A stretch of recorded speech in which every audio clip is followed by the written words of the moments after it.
بسم الله الرحمن الرحيم. ياسين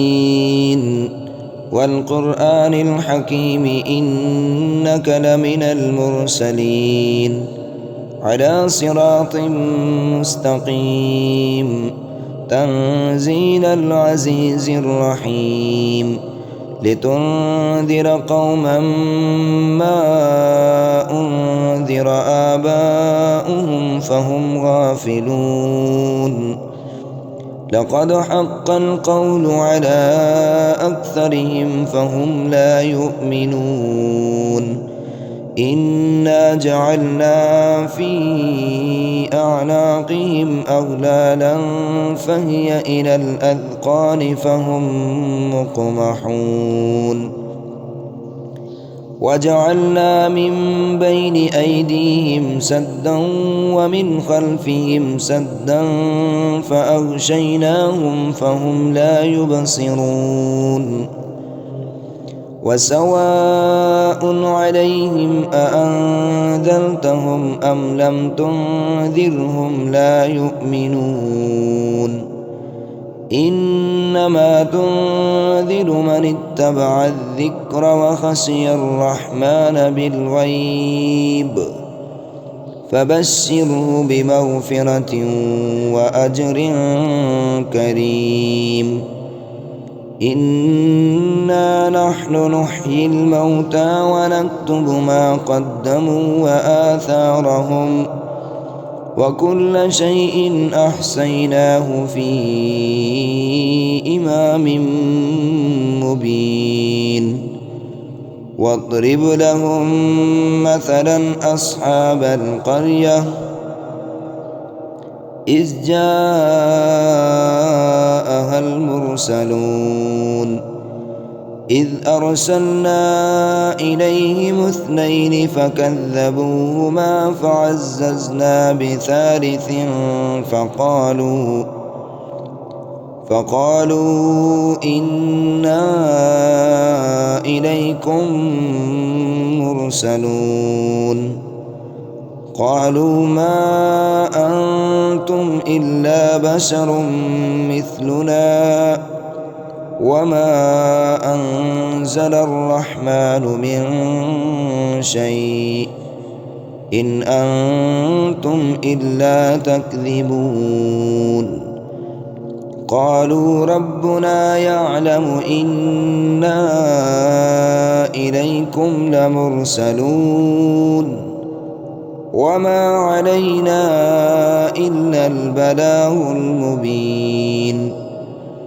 قالوا إنا تطيرنا بكم لئن لم تنتهوا لنرجمنكم وليمسنكم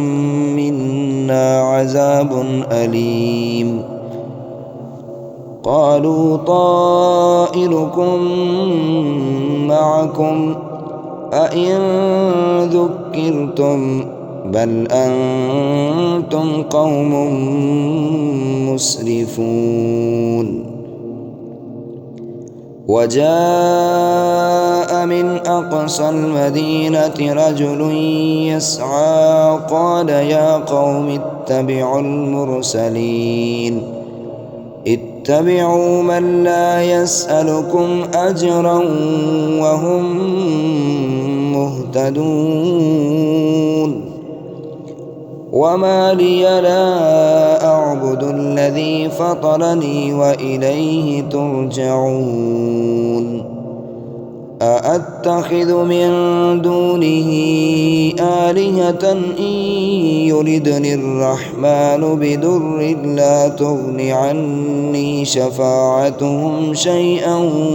ولا ينقذون إني إذا لفي ضلال مبين إني آمنت بربكم فاسمعون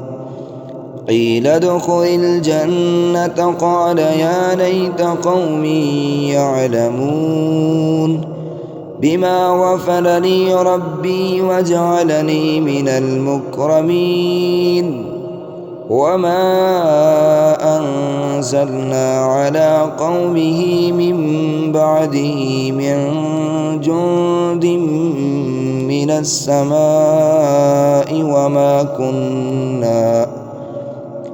وما كنا منزلين إن كانت إلا صيحة واحدة فإذا هم خامدون يا حسرة على العباد ما يأتيهم من رسول إلا كانوا به يستهزئون ألم يروا كم أهلكنا قبلهم من القرون أنهم إليهم لا يرجعون وإن كل لما جميع لدينا محضرون وآية لهم الأرض الميتة أحييناها وأخرجنا منها حبا فمنه يأكلون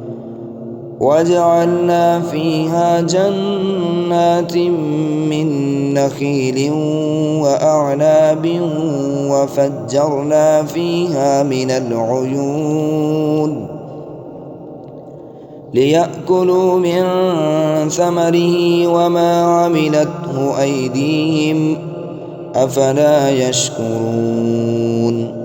سبحان الذي خلق الأزواج كلها مما تنبت الأرض ومن أنفسهم ومما لا يعلمون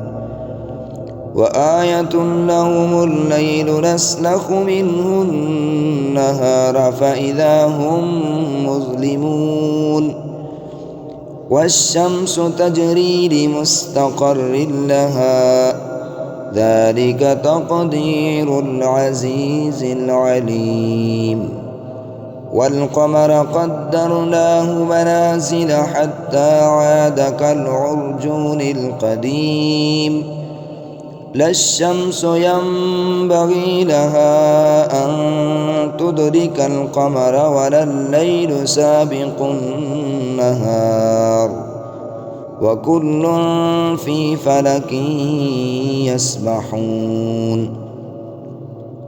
وآية لهم أنا حملنا ذريتهم في الفلك المشحون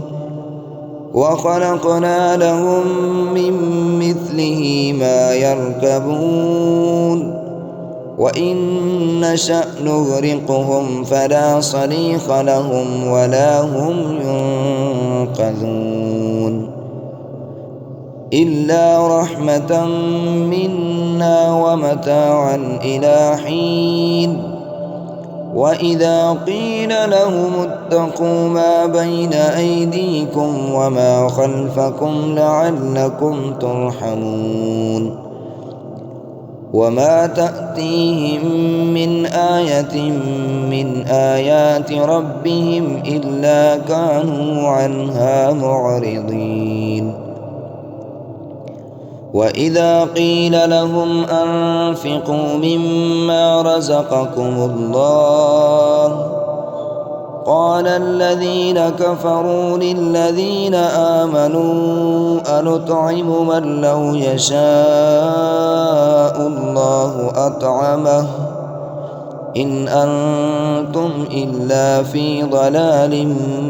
مبين ويقولون متى هذا الوعد إن كنتم صادقين ما ينظرون إلا صيحة واحدة تأخذهم وهم يخصمون فلا يستطيعون توصية ولا إلى أهلهم يرجعون ونفخ في السور فإذا هم من الأجداث إلى ربهم ينسلون قالوا يا ويلنا من بعثنا من مرقدنا هذا ما وعد الرحمن وصدق المرسلون إن كانت إلا صيحة واحدة فإذا هم جميع لدينا محضرون فاليوم لا تظلم نفس شيئا ولا تجزون إلا ما كنتم تعملون إن أصحاب الجنة اليوم في شغل فاكهون هم وأزواجهم في ظلال على الأرائك متكئون لهم فيها فاكهة ولهم ما يدعون سلام قولا من رب رحيم وامتازوا اليوم أيها المجرمون ألم عاهد إليكم يا بني آدم ألا تعبدوا الشيطان إنه لكم عدو مبين وأن اعبدوني هذا صراط مستقيم ولقد أضل منكم جبلا كثيرا أفلم تكونوا تعقلون هذه جهنم التي كنتم توعدون اصلوها اليوم بما كنتم تكفرون اليوم نختم على أفواههم وتكلمنا أيديهم وتشهد أرجلهم بما كانوا يكسبون ولو نشاء لطمسنا على أعينهم فاستبقوا الصراط فأنى يبصرون ولو نشاء لمسخناهم على مكانتهم فما استطاعوا مضيا ولا يرجعون ومن نعمره ننكسه في الخلق أفلا يعقلون وما علمناه الشعر وما ينبغي له إن هو إلا ذكر وقرآن مبين لينذر من كان حيا ويحق القول على الكافرين أولم يروا أنا خلقنا لهم مما عملت أيدينا أنعاما فهم لها مالكون وذللناها لهم فمنها ركوبهم ومنها يأكلون ولهم فيها منافع ومشارب أفلا يشكرون واتخذوا من دون الله آلهة لعلهم ينصرون لا يستطيعون نصرهم وهم لهم جند محضرون فلا يحزنك قولهم إنا نعلم ما يسرون وما يعلنون أولم ير الإنسان أنا خلقناه من نطفة فإذا هو خصيم مبين وضرب لنا مثلا ونسي خلقه قال من يحيي العظام وهي رميم قل يحييها الذي أنشأها أول مرة وهو بكل خلق عليم الذي جعل لكم من الشجر الأخضر نارا فإذا أنتم منه توقدون أوليس الذي خلق السماوات والأرض بقادر على أن يخلق مثلهم بلى وهو الخلاق العليم إنما أمره إذا أراد شيئا أن يقول له كن فيكون فسبحان الذي بيده ملكوت كل شيء وإليه ترجعون صدق الله العظيم.